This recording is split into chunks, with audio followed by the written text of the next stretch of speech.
Any parent or student knows social media has radically changed the way kids communicate with each other, but also with their teachers and coaches these days. Yeah, well, it's made communication easier in many ways. It's also provided a gateway for sexual predators in our schools.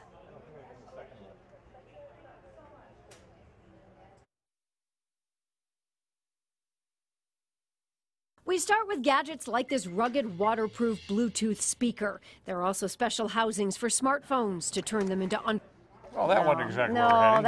that was the wrong tape there. We were talking about just the growing cases that we have certainly seen around our area. We know, working here, that we report on these cases. It seems way more than we have in the past. And I was talking to Prosecutor Eric Smith, Macomb County prosecutor, and he says, indeed, they have seen more cases. And both he and Terry Abbott, a kind of industry expert in the field, say a lot of that they think has to do with this new form of communication because there's a secrecy that can be involved. We're not talking just in general. We're talking about Snapchat, Twitter, Facebook, but Direct kids messaging. and teachers can kind of get behind the scenes together without the control. Like they never have before. And we're actually going to talk right now to Terry Abbott. We mentioned an industry expert. He used to work with the U.S. Department of Education, now works for a company that kind of keeps track of these cases through media reports around the country. And Terry, thank you, first of all, for being with us. I just want to start with how quickly things have changed in the last 5 to 10 years.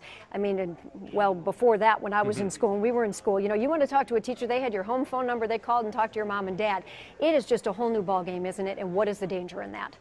Oh, it's dramatically changed, and the big game changer here is social media and text messaging.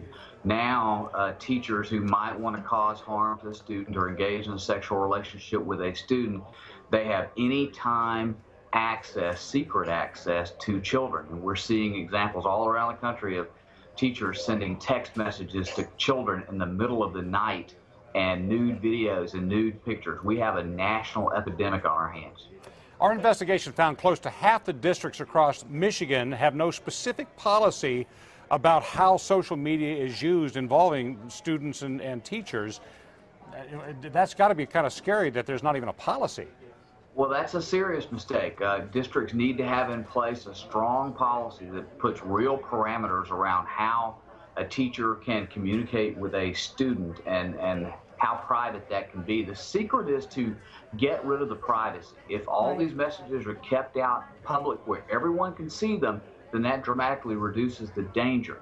But as long as school districts have no policy that prohibits a secret message between a teacher and a student, we're going to unfortunately continue to see people who want to be predators prey on those children. And nationally, we're talking about the average age of these children as 15. We're talking about children.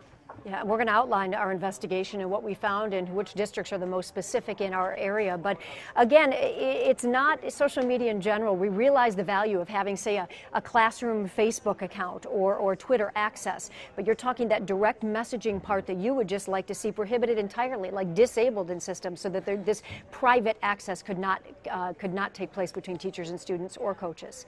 Absolutely. Facebook fan pages, classroom pages are great. There are all kinds of apps out there that allow for good, safe communication between teachers and students.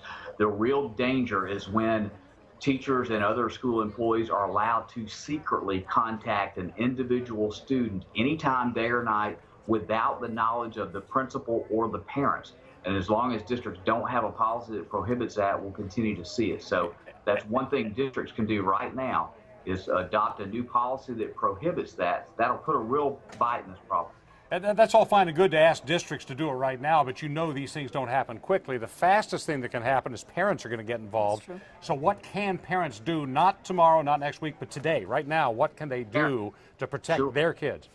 Parent could let the school district know immediately if a teacher is communicating with a student via private text message or via Facebook message. And how do parents even find out? Well, take the phone, right? Sure. Yeah, absolutely. I have a 16-year-old son, and he knows that he has no inherent right to privacy on his social media and cell phone. We can look at it anytime we want to, and that's what I would encourage parents to do. In fact, a lot of these cases are broken wide open when a parent sees text message. So the parent vigilance is the very first thing. Terry, one other thing I want to ask you, are there any worries about the First Amendment?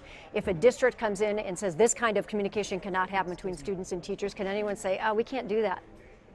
A teacher has no First Amendment right to make a sexual overture to a child. But if you'd be prohibiting any private communication, many teachers would say, I have no intention. Obviously, we know the vast majority, we should say that, right? The vast majority of teachers would never cross this line. So is there any risk in honest teachers being like, that just seems a little extreme to me? Sure, no, you can still prohibit a private communication. No teacher should be afraid of copying the principal on that text message or copying the parent on that text message. If they are afraid of that, then they're hiding something. Same thing with emails too, Terry. That's a whole other thing. I mean, email is something that we've all seen for years, but would you like to see people CC'd on emails?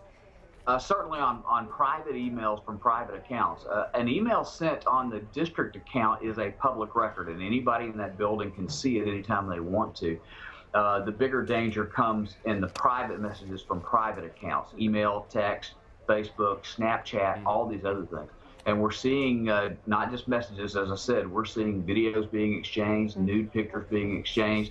And that is the game changer. There's no way that a teacher would walk up to a child in the hallway and say, hey, would you like to see a nude picture of me?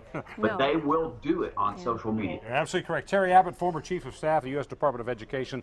We'll look forward to hearing more of what you have to say tonight in Joanne's piece, but thank you for taking time right now. Thank you.